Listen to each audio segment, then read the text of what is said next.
désir de la chair. Voilà pourquoi ton premier ennemi, c'est ta chair. Et il faut comprendre qu'au dehors de la chair, il y a aussi des combats. Avant que tu manifestes une parole, avant que tu dises quelque chose, il faut savoir que bien sûr, ton cerveau peut t'ordonner de faire la chose, mais toi maintenant, tu dois discerner ce qui sort de ta bouche. Parce que la Bible, nous avons vu hier dans Jacques chapitre 3, de la même bouche ne peut pas sortir l'eau douce et l'eau amère. Non, tu dois même contrôler ta bouche. Vous voyez, la Bible nous dit la bouche qui parle beaucoup ne manque pas de péché. Voilà pourquoi un enfant de Dieu, c'est celui qui doit contrôler sa bouche. C'est-à-dire tout ce que tu fais, toute ta vie doit être contrôlée par Dieu. Par la parole en réalité. Vous voyez, parce que maintenant la Bible nous dit, ce n'est plus toi qui vis, mais c'est Christ qui vit en toi. Voilà pourquoi quand tu fais une erreur, on dit, lui, même lui qui est chrétien. Vous voyez?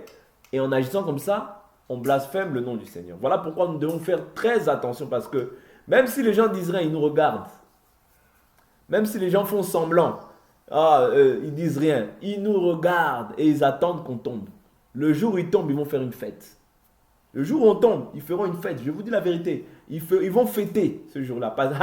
Même eux, les chrétiens, eux, ils pensent quoi? Ils pensent qu'il n'y a que eux. Oui, il n'y a que nous. Oui, il n'y a que nous. Il n'y a que nous. Vous voyez? C'est nous qui sommes la lumière du monde. C'est nous qui sommes le sel de la terre. C'est nous qui devons apporter la lumière là où il y a les ténèbres. C'est nous. Ce n'est pas quelqu'un d'autre. Voilà pourquoi il nous faut aussi nous discipliner. Parce que si on ne se discipline pas, on va être comme tout le monde. On va être comme tout le monde, ne vous inquiétez pas. La chair, elle va t'emmener là où tu ne voudras pas. Tu vois? On va être comme tout le monde. Voilà pourquoi la Bible nous dit, celui qui a mis la main à la charrue, qui regarde derrière n'est pas digne de moi.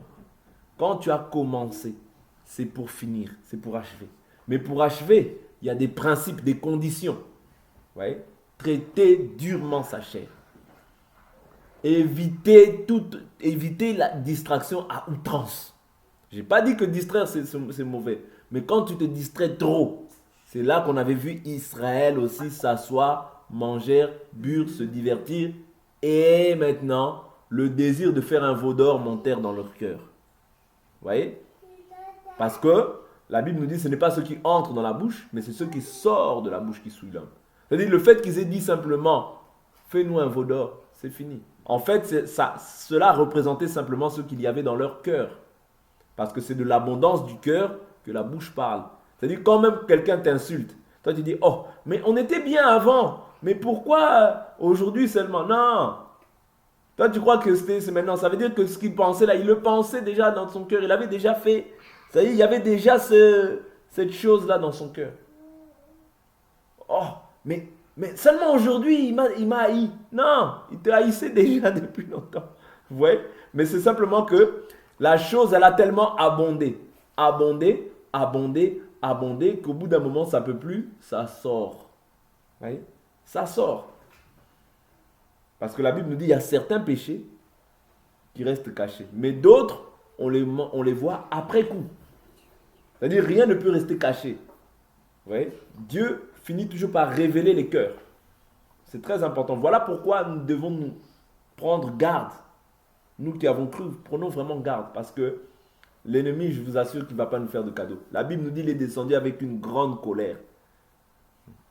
Lui, il est condamné. Hein? Imagine-toi, tu as quelqu'un qui est en prison, il est condamné. Toi, tu vas en prison.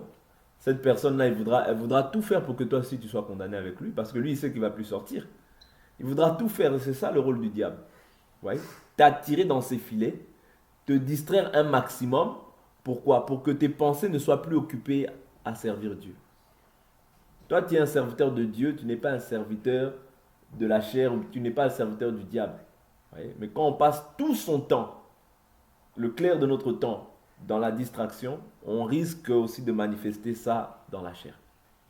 Parce que, vous savez, ce que je suis physiquement, c'est simplement le reflet de ce que je suis intérieurement. Si intérieurement je suis mauvais, ce qui va se manifester aussi, c'est le mal. Même si tu caches, même si tu fais, ce qui va se manifester aussi, c'est le mal. Si tu es quelqu'un de bon, ouais, quelqu'un de bon, quelqu'un de bon, d'appréciable, ce qui va sortir de toi aussi, c'est ça. Ouais. Voilà pourquoi faisons un effort. Faisons un effort par l'aide du Saint-Esprit, Dieu ne manquera pas de nous aider et de nous fortifier.